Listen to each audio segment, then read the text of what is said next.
you ran McDonald's All-American, correct? Yep. At this moment, I guess you guys have so much confidence, and I think the only thing, like you guys think about is NBA, right? Yeah. How does this like mindset evolved after your NBA time and now being in Europe?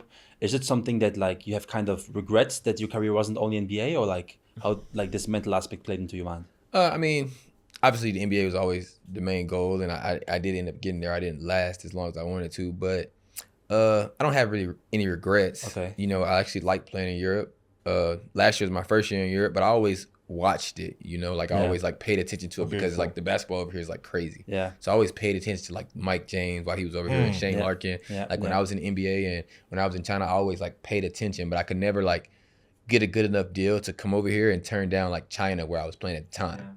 So now that I'm here, I mean, I'm actually enjoying it. I'm not like, I don't have any regrets, so I don't really Nice. even think about the NBA much. When you were the AB of the time where you were like the McDonald's All-American, who was the one player that you shaped your game after? While I was in high school, Yes. I liked the Bradley Beal. Nice. Yeah, Okay, cool. Yeah, Bradley Beal was the guy I watched.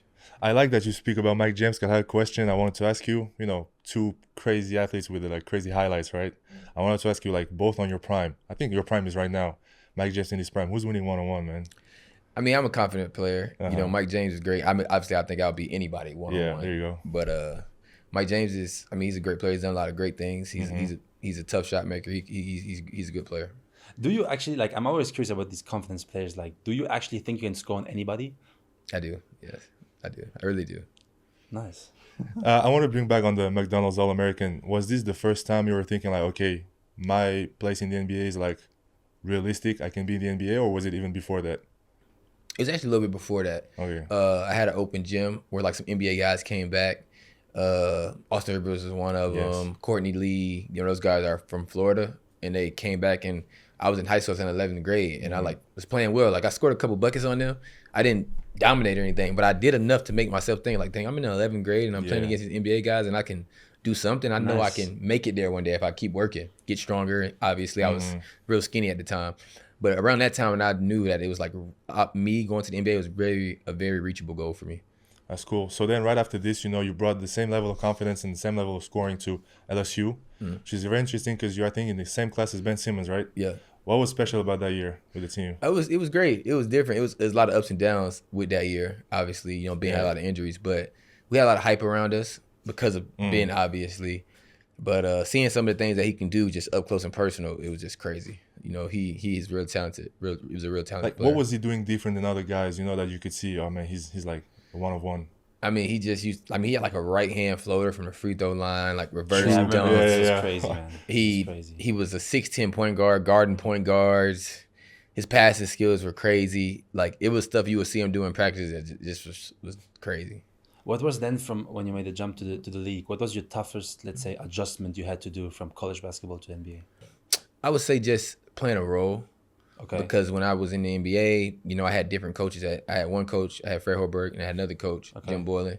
One coach played me off the bench, kind of let me score, be that scorer, and then Jim Boylan kind of like subbed me in the game early, told me he wanted me to be like 3-and-D, like a role player. And I didn't at the time, I didn't really understand like, what do you mean? Like, you know, I want the ball. But he was kind of trying to help me. But at the time I was so young, I didn't really get to understand like that was gets you paid in the NBA, like being a role player. Yeah. How do you feel, you know, when you declare to the NBA draft and then you go undrafted? Then, you know, they sign you two-way. But what's your initial feeling when you go undrafted? I remember that night. I mean, it was tough. You know, I felt a little down. Obviously, you know, you probably have a little bit of thoughts in your head like, dang, maybe I could have went back to school because I left early. But I knew that I seen so many undrafted players like Wesley Matthews, sure, like yeah, so yeah. many guys like make it. So all I knew was like, I'm going to be one of those guys. That's all I was thinking that night. Like, I'll be one of the guys that went undrafted and make it. That was my whole goal. Bro, I even remember, like, you were one of those guys, even your rookie season, of course, it's the Bulls, but I checked the stats, man, in G League that year, 32 points a game. Not facts. Yo, did you have, like, something to prove to people on that season, you know, those games? Now, definitely. Me personally, I mean, I still carry that chip on my shoulder. I always have something to prove Yeah. when I'm Still playing. now? Like, yeah, to now. Like, even when I practice, when I play, when I'm getting my shot, I always feel like I had something to prove. I never feel like, you know, I made it or I'm accomplished, you know. I don't think I will ever feel that way. That's cool, man. Guide us through your welcome to the NBA moment. I don't know, because like my first NBA game, I played well. Like it was crazy. Like my first NBA game I played against OKC, I had 16 points. All right. Then I played again against the Lakers and I had like 15 points. But I would say like a surprise moment, something that's not even that big, but it was like I was playing against Trevor Ariza. Okay. Yes. And he got me like 3 fouls like really quick because I used to have my hands in there. And he like pretty much told me like, listen, like you need to. I forgot what he said. He pretty much taught me like, keep your hands out of there. I'm gonna make you foul me every time. As soon as you put the hands, Yeah, he's gonna draw the like foul. this little like, Yeah, and that's yeah. when they used to call the thing when you go up and you can shoot it at the same time. It was gonna be a shooting foul. So that's when I was like, oh, okay, I see like these guys like they're smart. You know what I'm saying? I like that you speak about Trevor Ariza because just a couple of days ago, I saw like a quote of like Kobe. He was speaking to Ron Artest that, oh, you're replacing Trevor Ariza. Like this was pretty much my best teammate ever.